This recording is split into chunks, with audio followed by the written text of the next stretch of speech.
Ahoj, ďakujem, že ste si našli opäť čas na ďalšie garážovské video.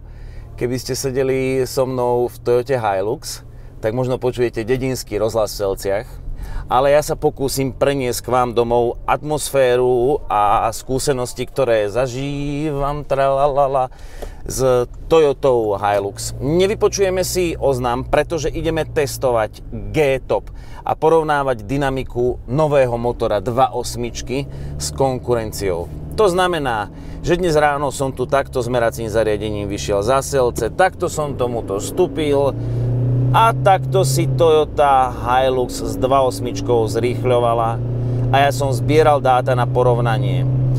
Toto by mal byť motor podstatne objemnejší, silnejší a možno aj úspornejší ako 2.4, ktorú doplňa.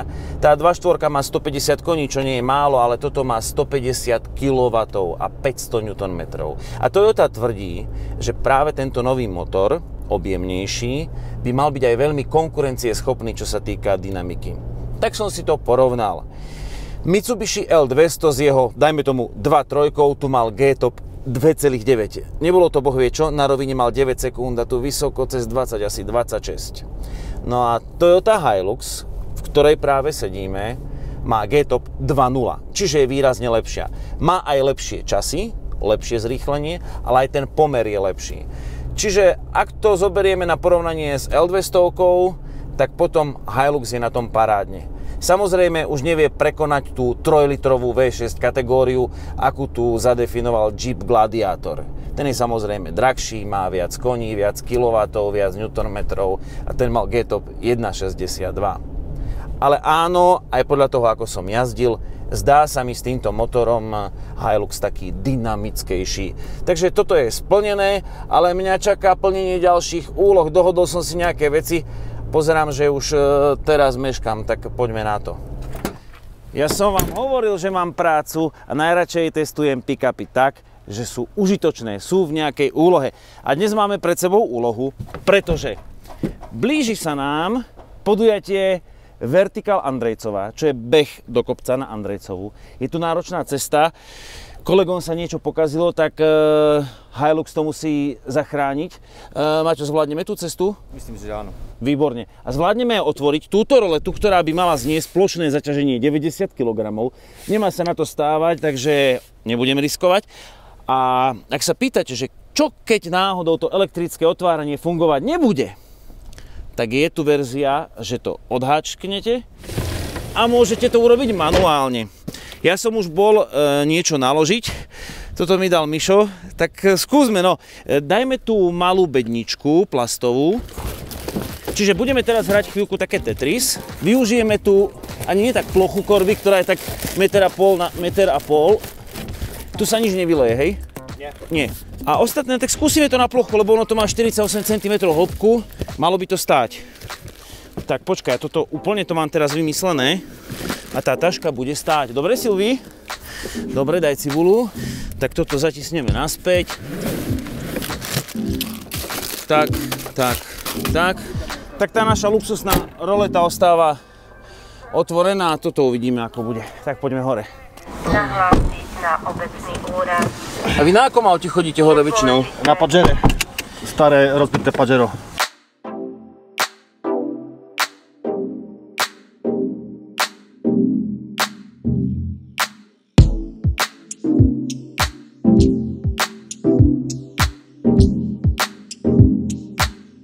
Máte túto doprava, hej? Áno.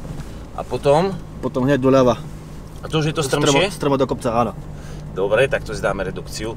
To si ešte poštúkaj tam niečo. Tak. Pozri, ono nie, že by to nemalo pary. Pary to má dosť, lebo to má väčšie turbo, už v guličkových ložiskách uložené. Zachrapostilo, dobre. Tak, teraz máme redukciu. A oni zmenili, to som zvedavý, akože aj charakteristiku plynového pedálu, takže aby to jemne, že aby to neškopcovalo v teréne. Ale aby to išlo jemnúčko s tým automatom. No. Dneska sa už hodne tu automaty nosia, sú dobré. Akože, lebo ty napríklad, aj keby som, vieš, tuto, že zastavím, tak aj ten rozbeh s tým automatom, aj keby bolo klsko, je úplne akože jemnúčky, hej. A tak, musím trošku pridať. Tak to máte tu dobrý offroad, keď robíte vyvážku hore. Ešte bude ale veselšia časť. No tak to sa teším. Ja som vieš mal pocit, tak toto chlapci chcú túto po Štrkovej ceste, no akože, tak to si mohli aj oni, aj Berlingom ísť. No a s 8 súdmi veselo. Tak počkaj, to musím prísť nie, keď krabice tuto veziem, lyžičky, príbory a ceny. Hej, no, my sme mali veselo, keď sa nám motor prehrieval, museli sme robiť 3 zastávky. No ale napríklad aj teraz sa mi už sahara, ten ventilátor vpredu sa mi zopol, už počujem. Lebo tak on nemá náporové chladenie, má aj tak ten časticový filter robený nový, že sa vypaľuje tak, aby sa tu v prírode nevypaľoval. On keď zaregistruje, že sme takto náklony, takto a takto to je tak on sa nevypaľuje a on preto preventívne na cestách sa furt ten filter vypáli, aby bol čistý, že aby sa to nerobilo v prírode, lebo potom výfuk je horúci, hej, tak aby sa dačo nechytilo. To je také múdre? To je také múdre. No, tak toto je dobrý terén pre takýto pick-up. Ja som zažil Toyota Hilux aj v Afrike, to tiež po skalách sa chodilo hodne, čiže ona je na to stavaná. Jediné, čo tu je taká najväčšia prekážka, s ktorou cítim, tak je lak karosérie, lebo trčia aj konáriky, tak mali by mať tie offroady, také tvrdší lak. Toto sa volá, že Django, nejaká džungla tento lak. Ozaj medvedia, ako sú tu kráľovia džungle. S tým ja nemám skúsenosti, iba z počutia. No, tak dobre. No a tak toto je tu výborné. Toto je fajné. Toto už bude aj na prechodový uhol, toto má 23 stupňov prechodový uhol. Na pick-up nie je zle, no ale tak je to dlhé preci len. No a tu sú skalné schody. A tak musím uznať, že ten Marek, keď mi hovoril, že je to aj také akože offroadové, tak je. No. Hej, tu párkrát chytil výfuk a práve tu som dostal vysieť. Nie, to si pozri sa, to si bude kráčať plne v pohodičke. Z tohto sa ja teším. Ináč 70 cm vodu by to malo prejsť a ten pick-up, čím má viac naložené, tým mu je lepšie. Tuto v podstate zvládne tonu, užitočné zaťaženie. Čiže Toyota garantuje, že keď 1 tonu vezie, tak by to malo výsť hore. Aha. Potom to určite. No a má to vzadu nejaké uchyty na gurtničky, keď vediem súdy? No, dá sa to dokúpiť, toto to nemá a to si ináč treba, lebo keď bez toho býva taký koľajnicový systém, že máš oka a si posúvaš na súdy. Dokonca toto ti oko nemá vzadu, neviem ako urobia drahý offroad, ktorý je v takejto výbave a nemá vzadu normálne oko. Buď si dáš gulu, ale väčšinou keď dáš gulu na pick-up, na príves, keď to tam takto tak visí. Čiže neviem, to oko by sa tu muselo asi priplatiť. Tak a nemáš ani ako ťahať? Nemám, také? Akože, no buď tam namontujem nejaké oko, ale hľadali sme, nenašli sme. To je akože blbé, lebo to by malo byť tak, že keď tu stretnem takoho na padžere a Rasťo, toto, mám problém, tak hneď hodíš. Nie, že tu ideme špekulovať, ako to uchytiť. A ešte aj toto je zaujímavé tu. Toto je tiež pekná pasáž. Aha. No toto si normálne musím tu premyslieť, tak aby som prahu nezohol. No ale hladko ide pekne, ja som to musel rozbehnúť. No, pozri sa, toto, v tejto úžine je to dobré, lebo je tu aj mokro. To neviem, či si preventívne aj uzavierku nedám, ale tak uvidíme, no. Tak, ale to vaše padžerko si musí dosť užiť. My sme si s ním užili. Jaj. No, tak, ale teraz si auto vyslovene, že užívame. Fakt toto je ako, príjemne to dávkuje silu. A už sme hore za chvíľu? Hej. No, tak toto bude pekné, ešte aj tu. No som rád, že ste ma zobrali na toto miesto, dúfam, že sme pomohli. Hej. Si nás zobral na toto miesto. Si sa, za koľko by si sem prišla pešo z dola z Pohorelej? No, tak hádam. Nemyslím za koľko euro, ale za aký čas, tak? Áno, tak do 50 hádam. No, tak aj my sa okolo 50 minút hýbeme. Aj s trošku natáčaním, a to máte čo? Turistu či kolegu? To je náš kolega, ktorý čo čaká bez kľúčov. Jaj, tak to privítal dnešného neskorenie Garáž TV. Áno. No čo, takéto auto by bolo, čo na túto robotičku? Ideme šetriť. Čo to stojí?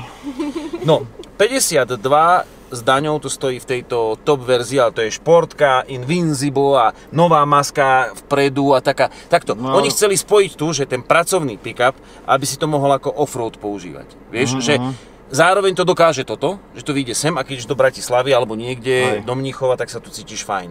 Ale za dokonca 27 bez dane, čiže neviem koľko je to z DPH, sa dá kúpiť Všetko toto isté dokáže v teréne, akurát no, koštička nebude, takisto frajerinky. Takisto vidíte. A Netflix nepotrebujeme. Netflix netreba, neviem, či tu vôbec nejaký signál. Ale tak sem sa chodí asi bez Netflixu. No, to sú lepšie signály. Ale niečo tam bliká, tak nejaký signál tam bude, nie? hej. A ináč rozpoznávanie dopravných značiek tu nemalo čo chytať, hej, tu žiadne neboli. Ale vieš, za akú úplatu to ja robím za toto, čo chcem? Prezrať. Kávu. Ja robím za kávu veci. Je tak! Takže ideme na kávu. Hej, dobre.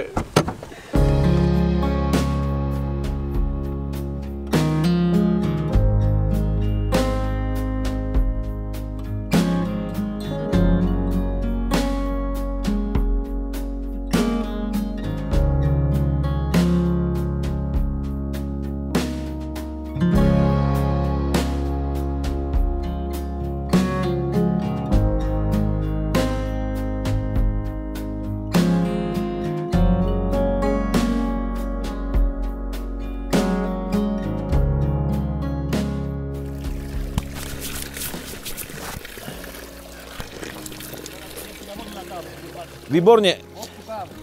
Ja, toto je iná voda, bez chlóru. Idem pozrieť. Sisa sa bála o tieto obrazy. Čakaj. Dobre, ideme dole. Sisa, slávnostne ti odovzdávam. Pozri sa, nič sa tomu nestalo. Ďakujem. To je veľmi dôležité. To sú nejaké obrazy. Ďakujem. A môžeme sa sem pozrieť, že ako to tu vyzerá? Poďte ďalej, vitajte. Ja som tu nikdy nebol, ty kokso. A tu čo je hore? Či tam obsluha spí? Hej. A tie soláre aj vyrobia nejakú elektriku? Aj na svetlo. Na svetlo, tak to je parádne. To svetky a to zdrží. Full LED. To poťahne celé. Krásne. To je paráda. No dobrá, pôjdeme ešte hore. Pošpehovať.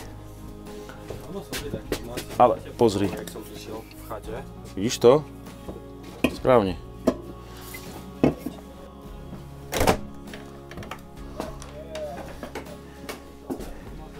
Ja tak to sem sa chodí šulko zašívať.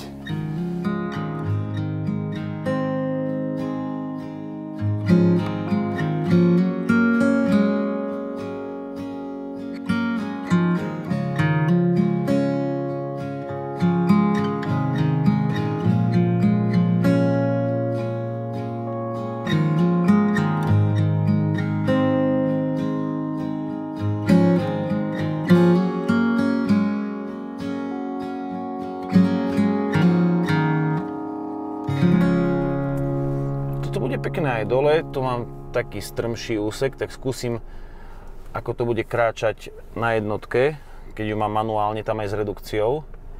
Aha, ale je to pomerne také rýchle, možno by som chcel ísť pomalšie. Ináč pred chvíľočkou som mal zvýšené otáčky, takže možno ten časticový filter sa vypaľoval, nejako to usúdilo a nedal sa mi manuálne zapnúť to vypaľovanie, takže možno predsa boli nejaké tie podmienky a skúsime takto. Zjazdový asistent a uvidíme, či pôjde ovládať na tejto strane alebo pôjde tempomatom ovládať, uvidíme. No, pekne to ide. Tuto som potreboval ísť ako keby pomalšie trošičku.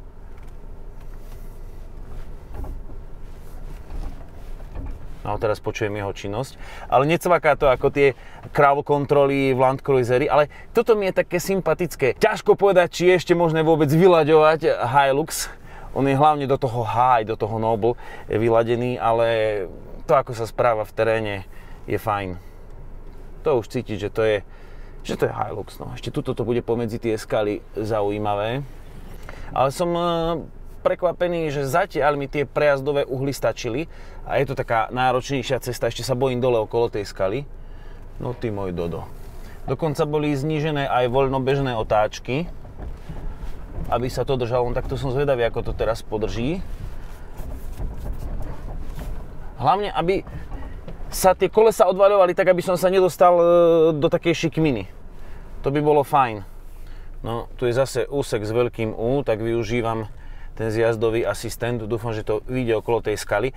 Takto Hilux ani v tom najluxusnejšom vyhotovení nemá nejaké extra kamery zvonku, špeciálne okrencúvacie, ale tak zase už by mal ten šofér voľačo vedieť, no. Dalo by sa ísť ináč aj cez tú skalu ponad, keď na to pozerám, aby ma k tomu nezošmyklo. A už keď sme pri tých multimédiách, tak ono by to malo mať Apple CarPlay. Ja som si vybral najlepšiu túto situáciu na ukážku.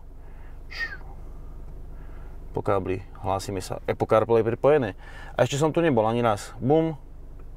No, tak toto v Hiluxe nebolo.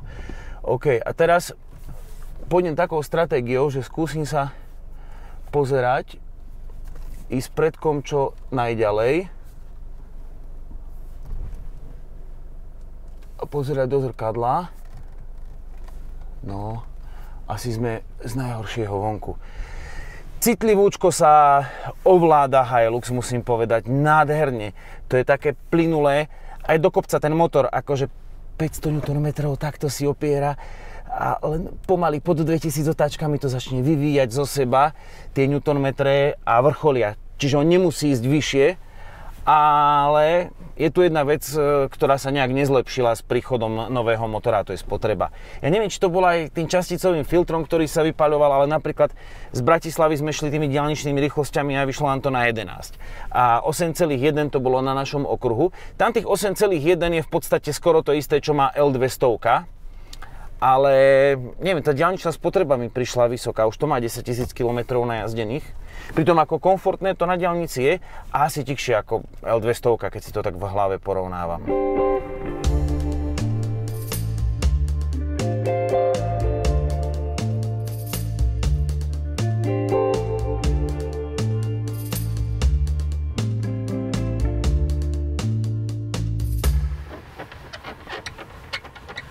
Neviem, ja by som to pomastil trošku, ale bojím sa, nie je to moje auto.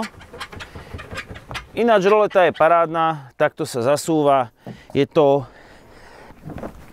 výsada verzie, ktorá má ešte aj ten prívlastok Sport, čiže úplne najvyššia topka. Čo povedať na záver? Nový motor 2.8 je na ceste citeľne dynamickejší. Tá para je tam cítiť, veľké turbo fúka. Akurát to fúka tak, že tá spotreba nie je nižšia. Čo ma trošku prekvapilo, možno je to nejaká teória, že časticový filter sa pomerne často vypaľuje. Neviem, skrátka je to tak.